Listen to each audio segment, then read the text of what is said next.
Time now to handicap the Grade 2 California Stakes from Santa Anita. Hopefully some helpful hints and pointers as you take a look at some of your wagers and suggested horses to play. Remember, the overall goal is to kind of walk you through the process, show you some of the key factors in this important stakes race. Now, the one thing you have to remember with stakes races are usually won by stakes horses, and the biggest jump in company for any class level of horses is the grade 1 level. So grade 3 horses can win grade 2 races, but it's very rare that a horse goes from a grade 3 or listed stakes into a grade 1. So the Californian is a grade 2 stakes. It's 9 furlongs, and this is for older horses, the 62nd running.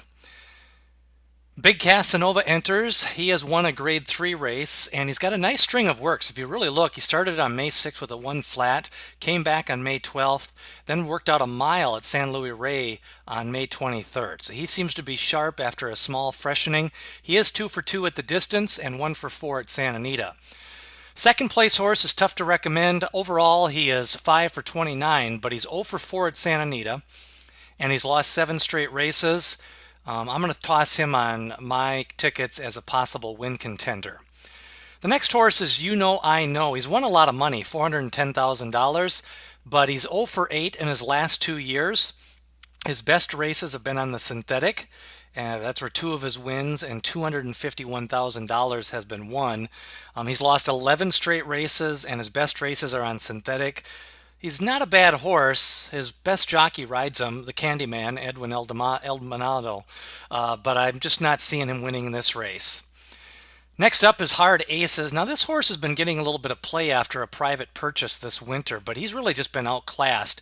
He does add blinkers, so that may show more speed in this race, but that just adds a lot more pace pressure possibly with Big Casanova and Marina. So Hard Aces, I'm taking a stand against. I'm not going to play him. His best races really in the past was a 5-horse field that he won, and then he also got third in a 6-horse field, and then he won a 3-horse field.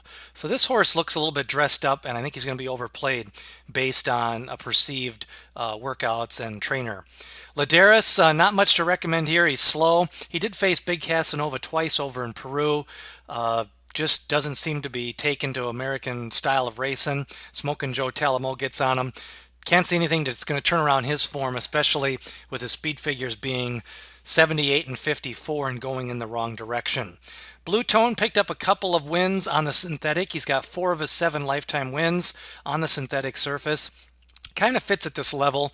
He's won listed stakes. He got second in a grade 3 native diver to Big Casanova last fall. Kind of chased him all the way around the track. So the distance is okay. If the other horses don't bring their A game, Blue Tone is capable of winning. I just think Big Casanova is better than him in this spot. Now, Marino is probably going to be the favorite, probably about 7 to 5. Couple of things to notice about him, though, is he finds it hard to string back-to-back wins. He's never won back-to-back races. He won his last race, but that was mainly when Shared Belief didn't show, and he's run twice, 2 years in a row at Charlestown, so I think he kind of likes the bull ring.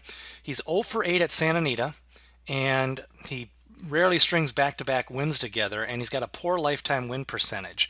So Marino, to me, and with only 1 workout in that last 6 weeks, his best running is on the lead, but he is going to get a little bit of pace pressure in this race from a couple of other horses, mainly Big Casanova and possibly Hard Aces. So I'm taking a stand against Marino. He probably does have a class edge, but with only 1 race since April 18th, just 1 workout. He's usually in shape and he usually fires. I'm just not so sure he can win this race. The next horse is definitely a contender. His name is Catch a Flight. This guy is a winner. Look at this lifetime box. 8 wins and 14 starts. Yeah, some of those wins were over in Brazil. Not as high of a class level of horse, but he did run some classy races over there. Ran 3rd in the grade 1. Kind of been moving up the class ladder. Showed a lot of gameness in the Santa Anita handicap. He kind of ran out of the wide post position that day, the 12 hole. Had second most of the way around and third, and then just got outbobbed by Marino, who barely beat him in that race. Came back with a nice win off the pace, picked up a nice speed figure, a 101. The Hall of Famer Gary Stevens rides. The running style fits. He should sit third or fourth behind the two speeds, Marino and Big Casanova. Really a lot to like here. He's got improving speed figures. Class fits in this race. He's a win machine, and his running style fits. And he's picked up some big victories in the past, gets a patient rider in Gary Stevens. Sammy Mandeville's going to probably be overlooked. He ran second the last time to catch a flight, and he may do so again. He's got a good running style, and he seems to be a deep closer, and possibility of him running third or fourth in this race to maybe round out your trifecta or superfectas. So running style, I see it like this. Marino's going to be on the lead, pressured with Big Casanova. I think Big Casanova may actually get the lead in this race. That should soften up the pace. Maybe Hard Aces makes a run going into the turn, but Catch a Flight is going to be on most of my tickets and figures to sit a good trip. That's a look at the Californian Stakes, a grade 2, and hopefully these handicapping hints and pointers help you cash some winning tickets. That's going to do it for another edition of Handicapping the Californian.